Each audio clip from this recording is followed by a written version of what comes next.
Hello everyone. So today we will discuss some protocols. First is FTP. So FTP is what? FTP stands for File Transfer Protocol. As it seems from the name, that FTP is used to transfer files from client system to file server. Okay, client system means on which we are working. If we want to upload some file or download some file from the server, that time this transfer is used by FTP protocol. Means FTP supports transferring the file or from the server or to the server. Okay, now if client system want to download some file, wants to copy some file from the file server to client system, this process is called downloading. And if the client system wants to upload some files, wants to copy some files on the server, this is known as uploading. Okay जब भी कोई client system होगा file server से communicate करता है, means communication का means है कि फ़ाइल को अपलोड करना या फाइल को डाउनलोड करना, that time this process will use FTP protocol, file transfer protocol. Okay, तो सबसे बड़ा इसका यूज़ क्या है कि अगर आपकी कोई हेड ऑफिस है, लाइक एग्जांपल ले लेते हैं, कोई हेड ऑफिस है आपका दिल्ली में. ओके, और इसकी जो डिफरेंट ब्रांचेज़ हैं वो डिफरेंट सिटीज़ में है. लाइक फर्स्ट ब्रांच जयपुर में है, सेकंड ब्रांच कटक में है, थर्ड ब्रांच उसकी लुधियाना में है. यहाँ पे अलग अलग एम्प्लॉयज़ काम कर रहे होंगे और यहाँ पर अलग एम्प्लॉयज़ काम कर रहे होंगे. ठीक है, बट जब तक ये आपस में कम्युनिकेशन नहीं करेंगे तो इनका आपस में कोऑर्डिनेशन नहीं हो पाएगा. ओके, लाइक यहाँ पर जो हेड ऑफिस है, यहाँ पर एक सर्वर है, फाइल सर्वर. ठीक है, जहाँ पर सारी की सारी फाइल्स रहती हैं, चाहे वो जयपुर की हो, चाहे कटक की हो, चाहे लुधियाना की हो. ये सारी फाइल्स हम यहाँ पर स्टोर करते हैं हेड ऑफिस में, यानी कि दिल्ली में. तो उस टाइम पे क्या होगा, जो फाइल सर्वर होगा उसका कुछ ना कुछ URL होगा, यानी कि यूनिफॉर्म रिसोर्स लोकेटर होगा. तो जैसे कि आपने देखा होगा कि आप कोई भी वेब पे कोई चीज़ सर्च करते हो तो उसके आगे HTTP लिखा होता है, क्योंकि वो हम वेब सर्वर से कम्युनिकेट कर रहे होते हैं. अगर हमें कोई वेबसाइट खोलनी है या कोई वेब पेज खोलना है तो उसके आगे HTTP होता है. ओके, यहाँ पर हमें किसी भी वेब सर्वर को यूज़ नहीं करना, हमें यहाँ पर डेडिकेटेड फाइल सर्वर को यूज़ करना है, जो कि हम जानते हैं कि हमारा ये URL है, हमें वहाँ से फ़ाइल अपलोड भी करनी हो सकती है और डाउनलोड भी करनी हो सकती है. ठीक है, तो इस FTP जो भी सर्वर होगा उसका यूनिफॉर्म रिसोर्स लोकेटर होगा. लाइक यहाँ पर यूनिफॉर्म रिसोर्स लोकेटर है HO, यानी कि हेड ऑफिस डॉट, यानी कि डेल में है, ये दिल्ली में है .com, ये इसका URL है. ठीक है, तो ब्रांच 1 को अगर यहाँ से कुछ फाइल्स चाहिए, जैसे हेड ऑफिस ने कुछ इश्यू किए हैं कुछ फाइल्स और यहाँ से उसको डाउनलोड करनी है, तो वो डायरेक्टली अपना FTP सर्वर से कम्युनिकेट करके वहाँ से डाउनलोड कर लेगा. ब्रांच 2 को कुछ एम्प्लॉयज़ की कुछ इन्फॉर्मेशन है जो कि हेड ऑफिस को देनी है. ठीक है, तो वहाँ से वो अपलोड कर देगा फाइल सर्वर पे. तो डायरेक्टली ये लोग फाइल सर्वर से कम्युनिकेट करके अपने डेटा को ट्रांसफ़र कर लेंगे. और ये सारा काम होता है बाय यूजिंग इंटरनेट. अगर इंटरनेट नहीं है तो आप फाइल सर्वर से कम्युनिकेट नहीं कर सकते हो. ठीक है, तो इस चीज़ में फाइल सर्वर का यूज़ होता है. या आप कहीं पर भी हो, किसी जगह पर भी हो, लेकिन आपका जो डेटा है वो कोऑर्डिनेट रहेगा, वो सेंट्रलाइज्ड रहेगा, वो एक जगह पे रहेगा और वहीं से सारे जो ऑफिसेज होंगे, ब्रांचेज होंगी, वो कम्युनिकेट कर सकती है. ठीक है, तो एक होता है FTP और नेक्स्ट होता है SFTP. FTP होता है अनसिक्योर कम्युनिकेशन के लिए, कि उसका जो कम्युनिकेशन होगा कि हो सकता है वो हैक हो जाए. ठीक है, इनक्रिप्टेड नहीं होगा. जैसे यहाँ से फाइल भेजी जा रही है वे में भी वैसे ही जाएगी और वहाँ पर भी वैसे ही अपलोड हो जाएगी. ठीक है, दूसरा होता है SFTP में क्या होता है, सिक्योर फाइल ट्रांसफ़र प्रोटोकॉल होती है ये. मीन्स जो वहाँ से फाइल सेंड की जाएगी तो वो इनक्रिप्ट हो जाएगी. इनक्रिप्ट मतलब डिकोड हो जाएगी. उसको फिर जब आपके सिस्टम पे आएगी तब वहाँ पर आके फिर से डिकोड होगी आपके सिस्टम में, जैसे कि वहाँ पर फाइल सर्वर पर थी. यानी कि जो रास्ता है यहाँ पर जब आएगी तो वो फाइल इनक्रिप्ट हो जाएगी, वो दूसरे कोड में चेंज हो जाएगी, ताकि जो बीच के लोग हैं, हैकर्स हैं, क्रैकर्स है, वो उस फाइल को क्रैक ना कर पाए. ओके, सो ये था आपका फाइल ट्रांसफ़र प्रोटोकॉल. और होती है फाइल ट्रांसफ़र प्रोटोकॉल में कि फ़ाइल ट्रांसफ़र प्रोटोकॉल रिलायबल होता है. जैसे कि आपने TCP/IP में देखा था, आप कोई भी चीज़ सर्च करते हो तो डेटा पैकेट्स आप जिस भी मेल सर्वर पे भेज रहे हो या वेब सर्वर पे भेज रहे हो तो डेटा पैकेट्स वहाँ तक पहुँचेंगे ज़रूर. ठीक है। और वेब सर्वर आपको एक्नॉलेजमेंट देगा कि हाँ जी हमारे पास डेटा पैकेट्स रिसीव हो गए हैं और उसका रिस्पॉन्स भी करेगा, ठीक है। तो सेम वे में ऐसा ही यहाँ पर होता है कि जो अगर फाइल सर्वर है कम्युनिकेट कर रहा है, ठीक है, यहाँ से किसी ने फाइल भेजी, अपलोड की है, ठीक है, तो फाइल सर्वर यहाँ पर एक्नॉलेजमेंट देगा कि yes I have received your file from branch 3। तो ब्रांच 3 वाले सर्वर को पता चल जाएगा कि हाँ ये हमने जो फाइल भेजी थी वो फाइल सर्वर पर पहुंच गई है। या फिर यहाँ से किसी ने डाउनलोड किया है तो यहाँ पे फाइल सर्वर को पता चल जाएगा यस कि जो मैंने फाइल सेंड की थी डाउनलोड करने के लिए वो वहाँ पर रिसीव हो गई है, ठीक है। और जो फाइल यहाँ से सेंड की जाएगी वो आज नहीं तो थोड़ी देर बाद वो वहाँ पर पहुँच जाएगी। ये ब्रेक कब बीच में नहीं होगा, लॉस ऑफ डेटा नहीं होगा, जो फाइल भेजी गई है वो वहाँ पर पहुँचेगी। थोड़ा टाइम लग सकता है बट वो वहाँ तक पहुँचेगी।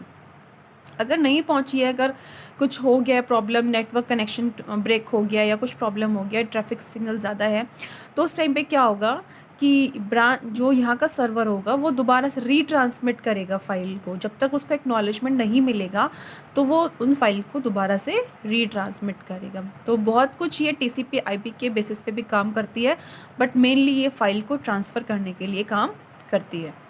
नेक्स्ट है आपका POP3 यानी कि post office protocol version 3। Post office से आपको समझ में आ रहा होगा कि पोस्ट ऑफिस में हमारे क्या आते हैं, मेल्स आते हैं। जो हमारा पोस्ट ऑफिस होता है जनरली सिटीज़ में, उसमें मेल्स आते हैं, ठीक है।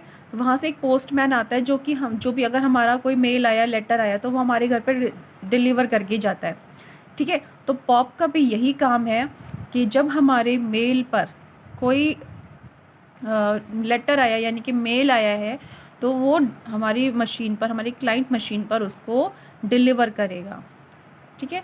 तो क्लाइंट मशीन जब मेल सर्वर से डाउनलोड करती है ईमेल को, उस टाइम पे यूज़ होती है आपकी POP3। ये तो चीज़ आपको पता है ना कि आपकी जो क्लाइंट मशीन है, लाइक आपने किसी को मेल सेंड की, ठीक है, और आप यूज़ कर रहे हो Gmail की ID, बट आप जिसको सेंड करना है वो है याहू की ID, ठीक है। तो आपका जो Gmail, आप Gmail के सर्वर को यूज़ कर रहे हो, ये आपका जो सर्वर है कि किसका है, आपकी ID Gmail की है तो आप Gmail का सर्वर यूज़ कर रहे हो, बट आपको सेंड किसको करना है, ये याहू वाले सर्वर को, है ना। तो ये जो आपका मेल आपने सेंड किया ये याहू वाले सर्वर पे जाएगा और याहू वाले सर्वर में जिसने भी ID अपनी बना रखी है फिर उसके क्लाइंट मशीन पर ये ओपन हो जाएगी, ठीक है। ये आपकी क्लाइंट मशीन है जहाँ से आपने मेल सेंड किया, आपके मेल सर्वर पे जाएगी यानी कि Gmail के सर्वर पे जाएगी और फिर ये ट्रांसफ़र हो जाएगी याहू के मेल सर्वर पे, क्योंकि जो आपका क्लाइंट है जहाँ पर आपने सेंड किया है मेल को उसकी ID याहू की है, ठीक है। तो ये याहू के मेल सर्वर पर रिसीव होगी। हाँ, तो ये POP3 क्या था कि जब भी क्लाइंट मशीन को, लाइक मैंने कोई ईमेल आईडी बना रखी हो, मेरे पास कोई मेल आ रही है, तो मैं अपने मेल सर्वर से जो कम्युनिकेट करूँगी, जो डाउनलोड करूँगी मेल सर्वर से अपने सिस्टम पर, उस टाइम पे यूज़ होगी POP3 पोस्ट ऑफिस प्रोटोकॉल, यानी कि मेल सर्वर ने मेरे सिस्टम पर मेल को डिलीवर कर दिया। Okay, it just like a postman, ठीक है। अब यहाँ पे 2 पोर्ट यूज़ होते हैं POP3 के लिए। पहला है आपका पोर्ट 110, ये यूज़ होता है फॉर अनसिक्योर ईमेल कम्युनिकेशन, मतलब कि ईमेल आपकी इनक्रिप्ट नहीं होंगी, जैसी ईमेल आप वहाँ से भेजी गई है वैसी की वैसी ईमेल को आप यहाँ पर रिसीव कर लोगे। और पोर्ट 995 होता है for secure email communication, means कि जो आपकी मेल है वो बीच में इनक्रिप्ट होकर आपके पास है, जब आपके सिस्टम में वो खुलेगी तो वो डिकोड हो जाएगी, यानी कि जैसे वहाँ से भेजी गई थी वैसे ही आपके सिस्टम में ओपन हो जाएगी। बट जो मीनवाइल जो वेव रास्ते में आ रही है तब तक वो इनक्रिप्ट होकर आएगी, ठीक है, और आपके सिस्टम पर आते ही वो डिक्रिप्ट हो जाएगी। इनक्रिप्शन होता है किसी भी लैंग्वेज को डिकोड कर देना, ठीक है, और डिक्रिप्ट होता है वापस से उसको इनकोड कर देना।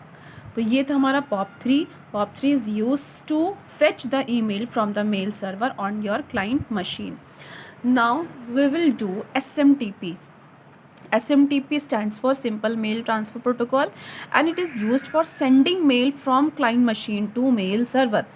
जैसे कि हम लेटर बॉक्स में लेटर डालते हैं ना, सेम यही है कि जब आप लेटर डालते हो उस प्रोसेस के लिए हम यूज़ करते हैं SMTP, यानी कि आपने किसी को मेल लिखा और आपने उसकी ईमेल आईडी पर उसको सेंड किया, तो that time your mail will use SMTP, simple mail transfer protocol.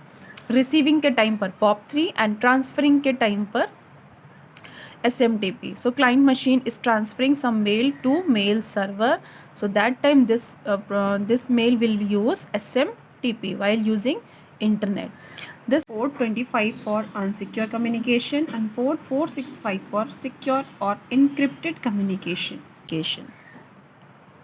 Okay. Now VoIP क्या होता है? Voice over internet protocol.